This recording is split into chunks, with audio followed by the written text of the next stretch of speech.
कांग्रेस विधायक विक्रमादित्य सिंह ने प्रदेश में शिक्षा के नाम पर निजी स्कूलों, विश्वविद्यालय की कथित मनमर्जी पर सरकार को आड़े हाथ लेते हुए कहा कि ऐसा लगता है कि प्रदेश में इन निजी शिक्षण संस्थानों को लोगों को लूटने की खुली छूट है।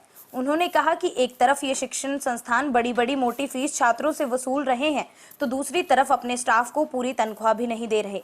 प्रदेश में फर्जी डिग्री मामले सामने आने के बाद तो इनकी विश्वसनीयता पर ही प्रश्न चिन्ह लग गया है। हिमाचल में जो है फीता काटने वाले मुख्यमंत्री के नाम से जाने जाएंगे, जिनका 2.5 साल के कार्यकाल में 1 पैसे का कंट्रीब्यूशन हिमाचल प्रदेश के लिए नहीं है।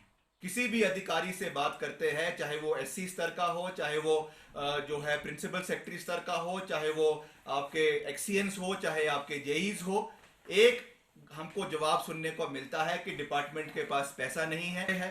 जिस तरीके से निजी यूनिवर्सिटीज में जो घोटाले हो रहे हैं, चाहे वो अर्नी यूनिवर्सिटी है, चाहे वो एमएमयू यूनिवर्सिटी है, डिग्रियां बेची जा रही है।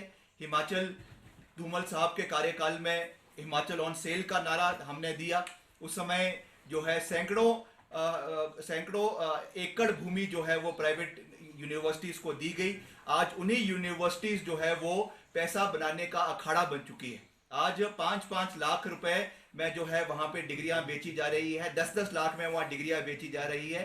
आज के ही अखबार में ये लिखा हुआ है कि चांसलर जो है और वाइस चांसलर जो है अर्नी यूनिवर्सिटी के उनके खिलाफ जो है एफआईआर करवाई जाएगी। विक्रमादित्य सिंह ने पत्रकारों के साथ बातचीत करते हुए कहा कि देश में कोरोना संकट के चलते पूरा देश अस्त व्यस्त हो गया है। शिक्षण संस्थान बंद पड़े हैं, कामकाज ठप पड़े हैं, बेरोजगारी बढ़ गई है, देश की अर्थव्यवस्था निम्न स्तर पर पहुंच गई है। विक्रमादित्य सिंह ने कहा कि इस संकट के दौर में प्रदेश सरकार देश के बड़े उद्योगपतियों और प्राइवेट शिक्षा संस्थानों के हाथों कठपुतली बनकर खेल रही है। उन्होंने कहा कि पिछले 3 महीनों से ये संस्थान पूरी तरह से बंद पड़े हैं। ऐसा नहीं है कि इनमें पढ़ने वाले छात्रों ने इनकी फीस ना दी हो। उन्होंने कहा कि ये संस्थान पहले ही एडवांस में फीस वसूल लेते हैं। इस समय जबकि प्रदेश सरकार एक तरफ इन संस्थानों से लॉकडाउन के समय फीस ना लेने की बात कर रही है, तो दूसरी ओर ये संस्थान अभिभावकों से ये फीस के नोटिस भेज रहे हैं। उन्होंने कहा कि सरकार को इस बारे स्पष्ट निर्देश जारी करने चाहिए कि उन्हें फीस देनी है या नहीं, और अगर देनी है तो किस हिसाब से। दूसरा, इन्होंने हवाई पट्टिका की बात करी कि हम मंडी में जो है अंतर्राष्ट्रीय स्तर का हवाई पट्टिका बनाएंगे। जो एग्जिस्टिंग पट्टिकाएं, चाहे वो कांगड़ा में है, कुल्लू में है, शिमला में, आज तक उसमें एक नई मीटर की तब्दीली ये नहीं कर पाए। नई नेशनल जो है नई इंटरनेशनल हवाई पट्टिका बनाने की बात तो बहुत दूर।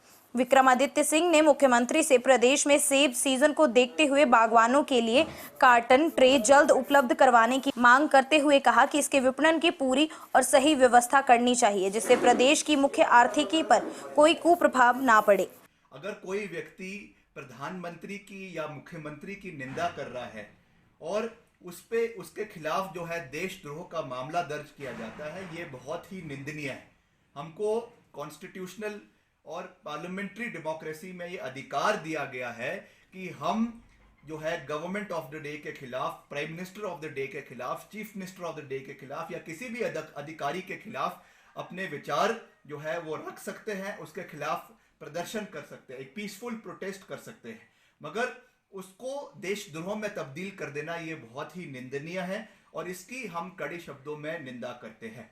मगर जहां तक नीरज भारती जी के और मसले जो फेसबुक पे है, वो उनकी निजी राय है, उस पर मैं टिप्पणी नहीं करना चाहूंगा। उस पर आप उनसे ही प्रश्न पूछे तो वो बेहतर होगा। शिमला से अनीश चौहान की रिपोर्ट।